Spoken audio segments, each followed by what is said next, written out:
এখন কিন্তু ঘড়ির কাঁটায় 5টা বেজে গেছে আর আমি ছেলেকে পড়তে দিয়ে বেরিয়ে গেছিলাম আমাদের কাছেরই একটি ছোট্ট পার্লারে যাওয়া মানে যে ফেসিয়াল আরও অন্যান্য কাজ তা কিন্তু নয়। আমি যাচ্ছি জাস্ট আইব্রো করতে।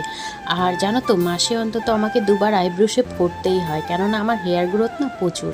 এদিকে দেখো বাচ্চা কাচ্চা খেলা করছিল, যেহেতু 5টা বেজে গেছে আর 5টা মানেই দেখো এখন গরমকাল, তো ওই জন্য কিন্তু রোদ আর রাস্তাটাও পুরো ফাঁকা ফাঁকা ছিল। সন্ধ্যের সময় কিন্তু প্রচণ্ড জ্যাম হয়। আজকে মূলত যাব আমি আমাদের বাড়ির প্রায় ধরো 10 মিনিটের দূরত্বে একটি পার্লারে।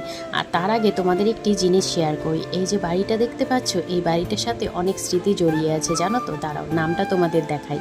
এই যে বামি প্যালেস, এই আমার রিসেপশনে কিন্তু এই বাড়িটা ভাড়া নেওয়া হয়েছিল। যতবারই এই রাস্তাটা দিয়ে যাই ততবারই কিন্তু মনে পড়ে যায়, তাই তোমাদেরকেও দেখিয়ে দিলাম। আর পাশেই রয়েছে এইখানে একটি গিফটের দোকান। শুধু যে গিফটের তা নয়, কসমেটিক্সও তোমরা পেয়ে যাবে।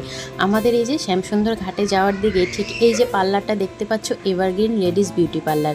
পার্লারটা ছোট হলেও কিন্তু এর কাজ কিন্তু অসাধারণ। জানি না কে কে এসেছো, তবে যারা আসোনি তারা একবার এসে দেখতে পারো।